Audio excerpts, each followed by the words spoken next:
प्रमुख अतिथिज्यू, विशिष्ट अतिथिज्यू, गुरुवर्ग एवं मेरा प्यारा प्यारा साथीहरू, आजको यो विशेष कार्यक्रममा म कक्षा 8 को छात्र ईश्वर थापा एउटा कविता वाचन गर्न गइरहेको छु। ध्यान दिएर सुनिदिनु हुनेछ भन्ने विशेष आशा लिएर आएको छु। मेरो कविताको शीर्षक रहेको छ बुबा। परिवारको जिम्मेवारी थाम्न सक्ने बुबाका ती आँटहरू, दुःख र मेहनत गरेर पनि कहिले नथाक्ने मेरा बुबाका ती हातहरू, कसरी भुल्न सक्छु र बुबा तिमीले गरेका हरेक गल्तीका माफहरू, कसरी भुल्न सक्छु र बुबा तिमीले गरेका हरेक गल्तीका माफहरू। परिवारको चिन्ताले निदाउन नसक्ने बुबाका ती रातहरू, परिवारको चिन्ताले निदाउन नसक्ने बुबाका ती रातहरू, कसरी भुल्न सक्छु र बुबा तिमीले गरेका हरेक गल्तीका माफहरू।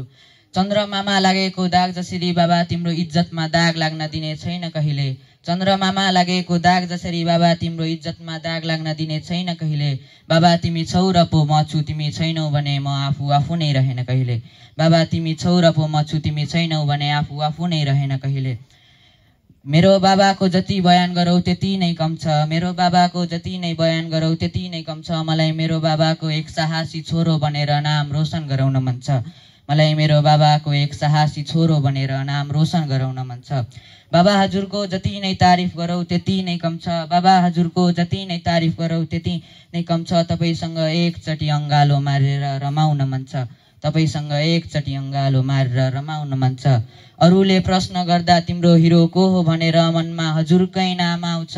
हजुरलाई एकचोटि आफ्नै गाडी चढेको देख्न मन लाउँछ, हजुरलाई एकचोटि आफ्नै गाडी चढेको देख्न मन लाउँछ। एकचोटि तपाईँलाई यस्तो शब्द भन्न मन छ, dad you can rest, I will take care our family. धन्यवाद। धन्यवाद। कक्षा 8 मा अध्ययनरत छात्र ईश्वर थापाको यो कविता र हाम्रा अभिभावक तथा विद्यालय व्यवस्थापन समितिका सदस्य उहाँका पिता लोकबहादुर थापा अगाडि हुनुहुन्थ्यो। सुन्नुभयो, कस्तो लाग्यो तपाईँहरूलाई, कस्तो लाग्यो?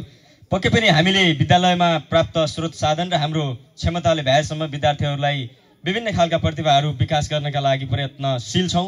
हामीले कसरी हुन्छ उहाँहरूलाई नयाँ नयाँ ज्ञान चेतना दिने र उहाँहरूभित्र रहेका अन्तर्निहित प्रतिभाहरूलाई प्रस्फुटन गर्ने र त्यसका लागि अवसर सिर्जना गर्ने काममा निरन्तर लागिरहेका छौँ। हामीसँग धेरै प्रस्तुतिहरू थिए, विद्यार्थीहरू आफै बजाएर आफै गाएर भजनहरू प्रस्तुत गर्न सक्छन्। तर पनि हाम्रो यस्ता कार्यक्रमहरूमा बोलाउनु पर्ने अतिथिहरूको समयको व्यस्तताले गर्दा धेरै कार्यक्रमहरू नथुपारौँ भन्ने खालको चाहिँ सोच भएर हामीले धेरै तयारीहरू गरेनौँ।